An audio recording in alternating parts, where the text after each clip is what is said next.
In 1944, Viktor Frankl was stripped of everything: his name, his family, his manuscript, his clothes. He spent 3 years in 4 Nazi concentration camps, including Auschwitz. He should have been destroyed, psychologically, physiologically, by every metric available. He should not have survived. He survived, and he outlived most of his captors.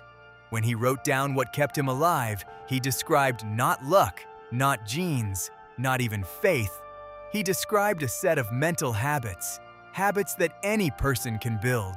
I'll show you all 7 before this video ends. What follows is not a motivational list.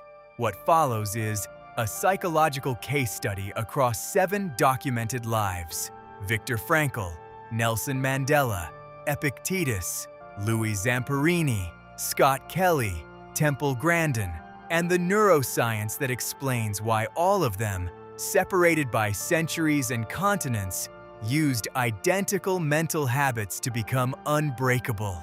If you want to hear the habit that every single one of them independently identified as the most important, stay to the end. It is not what most people guess. Hearing this once opens the door. Staying until the end is what walks through it. Viktor Frankl called it the last of human freedoms.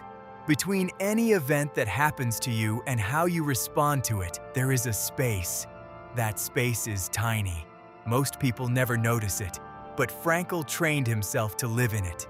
In Auschwitz, guards would deliberately humiliate prisoners to break their psychological autonomy. Standard trauma response is reactive collapse. The mind surrenders because reacting is the only way to confirm you still exist. Frankl refused the reaction, not out of stoicism. He felt everything. But between the stimulus and his outward response, he created a pause. A deliberate, practiced, trained pause. Modern neuroscience has a name for what he was doing. The prefrontal cortex, the brain's executive control center, can override the amygdala's reactive response, but only if given time.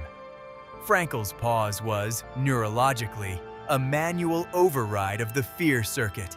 He was literally rewiring his brain's threat response by practicing the gap, the habit. When something makes you want to react immediately, stop. Count 3 slow breaths, then decide. You are not slowing down. You are choosing which version of yourself responds. Epictetus was born a slave in ancient Rome.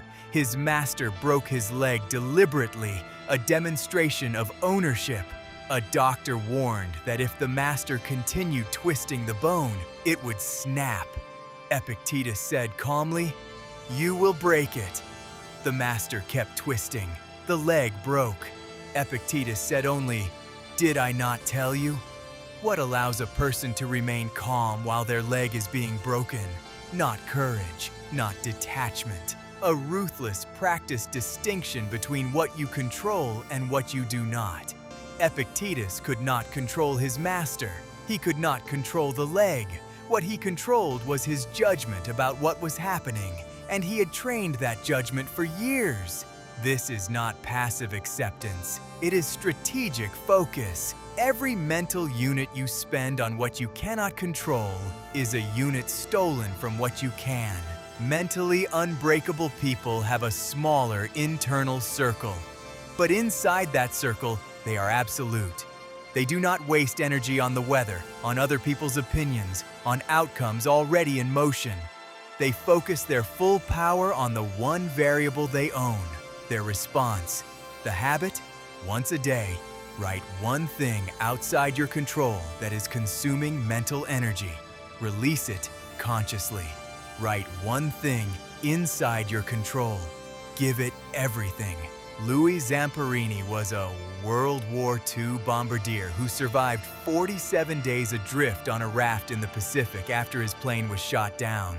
Then spent 2 years in Japanese POW camps under a sadistic prison commander who made it his personal mission to break him.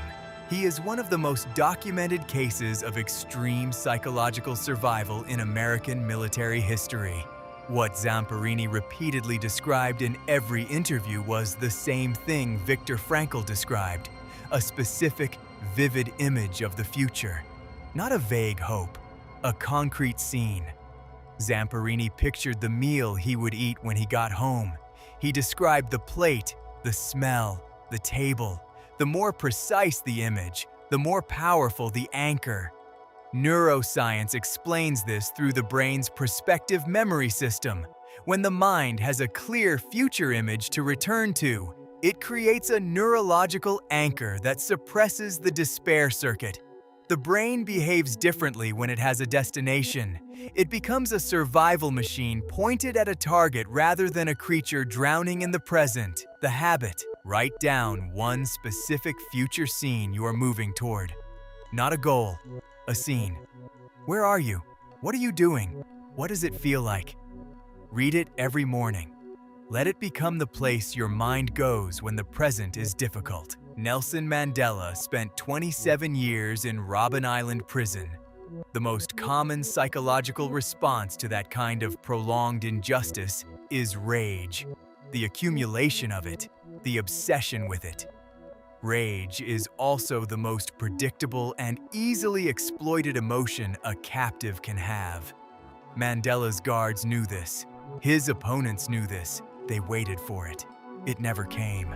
Not because Mandela did not feel it. He has described the rage clearly in his own writing. What he practiced, consciously, deliberately over decades, was the art of not expressing reaction in the moment. He studied his opponents. He understood that in any prolonged conflict, the person who reacts first concedes power. The person who waits holds it. When Mandela was released and elected president, he invited his former prison guards to his inauguration. His opponents called it weakness. His advisors understood it for what it was, the most powerful move he could make. Not forgiveness as spiritual practice, strategy. He demonstrated to the world and to the country's divided communities that he could not be provoked, that you cannot destabilize what will not react. The habit: identify one relationship or situation where you consistently react before you think. For 1 week, practice saying nothing. Not because you have nothing to say, because you have more to gain by listening. Temple Grandin was told by a psychiatrist at age 2 that she would never speak, never live independently, and should be institutionalized. By 14, she had been ejected from multiple schools. By 20, she had been refused entry to cattle facilities across the American Southwest because no one took seriously the idea that a woman with autism could understand animal behavior better than anyone in the field. She became the most influential figure in modern livestock handling. Her designs are used in half the cattle facilities in North America today. Not happiness, not hope, not faith, meaning. The sense that what was happening to them, no matter how brutal, how unjust, how overwhelming, was connected to something larger than the moment. Frankl called it his why. Mandela called it his responsibility to his people. Epictetus called it his duty as a philosopher. Zamperini called it proving something. Kelly called it his obligation to science and his family. Grandin called it the animals that would be treated better because of what she endured, meaning functions neurologically as a buffer against the most destructive force in prolonged adversity, not pain, but pointlessness. The brain can endure extraordinary physical and emotional suffering when it has a reason to continue.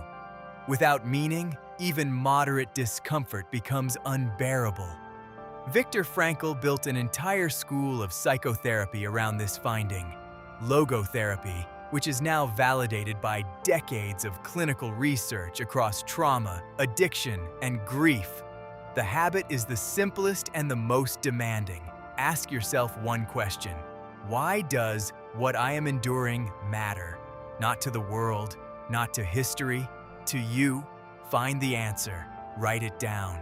Return to it whenever the present feels too heavy to carry. Here are the 7 habits of people who are mentally unbreakable. 1. Practice the pause. Between stimulus and response, build a space. 3 breaths is enough to begin. 2. Shrink your circle. Release what you cannot control. Own what you can, completely. 3. Anchor to the future. Build a specific, vivid scene of where you're going. Return to it daily. 4. Weaponize patience. The person who waits holds more power than the person who reacts. 5. Reframe the narrative. Ask not what this means. Ask what is the most useful interpretation of this. 6. Reset deliberately.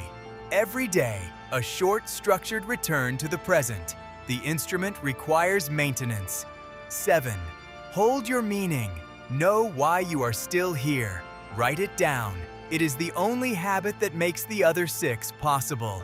Viktor Frankl survived Auschwitz. He was not extraordinary at birth. He was ordinary, which is the point. He built these habits the way you build any habit, one repeated choice at a time, in conditions that were trying to take the choice away.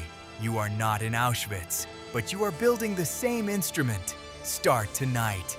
If this reached something in you, share it with one person who needs it, not because it helps the channel, because it might help them. I will see you in the next video.